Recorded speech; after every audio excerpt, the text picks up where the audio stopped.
4 BHKનું એક એવું મકાન, એક એવું ટેનામેન્ટ છે કે જેની પ્રાઇસ છે ને એના વાર કરતાં ઓછી છે. 94 વાર જગ્યા છે અને છે ને 14 બાય 65 એની માપ સાઇઝ છે. તમે બહારથી આનું એલિવેશન જોઈ લો. આ 4 BHK ફૂલી લોડેડ વિથ ફર્નિચર આપવાનું છે. જેમ જોવો છો એમ કમ્પ્લીટ મળી જશે. આ 94 વાર જગ્યામાં તમે ગ્રાઉન્ડ ફ્લોરથી જ્યારે અંદર આવો છો ત્યારે સૌથી પહેલાં છે ને તમને અહીંયા તમારી લિવિંગ સ્પેસ જોવા મળી જશે. 4 BHKનો આ બંગલો જેમ જોવો છો એ રીતે કમ્પ્લીટ વિથ ફર્નિચર અને વિથ ઇલેક્ટ્રોનિક્સ મળી જશે.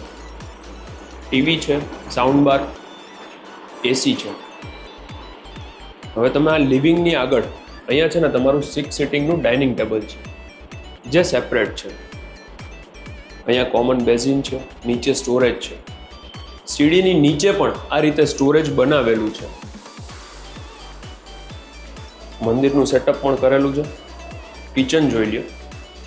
એમ્પલ ઓફ સ્ટોરેજ સાથેનું આ કિચન જેમ જોવો છો એમ મળી જશે. અહીંયા વચ્ચે કદાચ તમારે પાર્ટીશન કરવું હશે ને તો બી થઈ શકશે. ગેસની લાઈન, બેક સાઈડમાં યુટિલિટી. હવે યુટિલિટીમાં મેં તમને ઇન્સ્ટાગ્રામમાં કીધું હતું, આ છે ને કોમન વોશરૂમ છે ગ્રાઉન્ડ ફ્લોરનું, જેમાં વોશિંગ મશીન આ લોકોએ અંદર જ રાખેલું છે. આ જેમ છે એ રીતે કમ્પ્લીટ એઝ ઇટ ઇઝ જ આપવાનું છે વિથ ફર્નિચર, વિથ ઇલેક્ટ્રોનિક્સ. આવો ફર્સ્ટ ફ્લોર, ટોટલ 4 BHKનું આ ટેનામેન્ટ.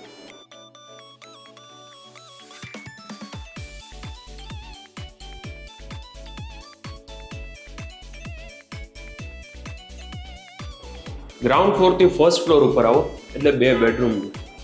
આ પહેલો બેડરૂમ. આ બધું એઝ ઇટ ઇઝ જેમ જોવો છો એમ મળી જશે. ત્યાં છે ને એક નાની બાલ્કની,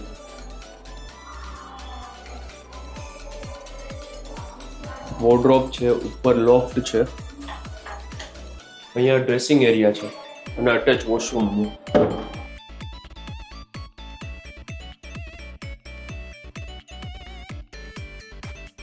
ચોરાણું વારનું આ રો હાઉસ આમને આમ 4 BHK આપી દેવાનું છે. અને આ છે ને વચ્ચે એ સ્ટોર એરિયા છે, બંને બેડરૂમની વચ્ચે. સામે આ સેકન્ડ બેડરૂમ, એમાં પણ અટેચ વોશરૂમ છે. પણ અત્યારે છે ને એ washroom as a store use થાય છે. આની ઉપર બીજા 2 બેડરૂમ, એની ઉપર ટેરેસ છે.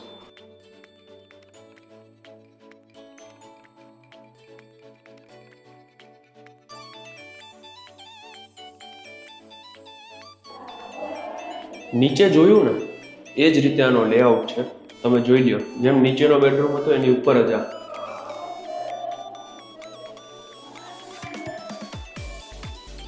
સેમ એઝ છે ડ્રેસિંગ, વોશરૂમ, અહીંયા બાલ્કની.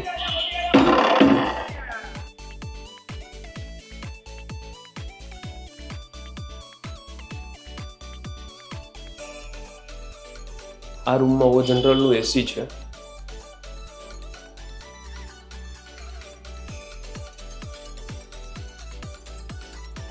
નીચે જ્યાં સ્ટોરેજ હતું ને એની જગ્યાએ અહીંયા વિન્ડો છે વેન્ટિલેશન માટે. આ ચોથો બેડરૂમ.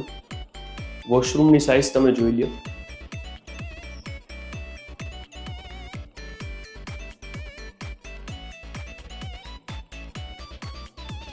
અને આની ઉપર ટેરેસ છે. મારું નામ છે યશ રોકડિયા.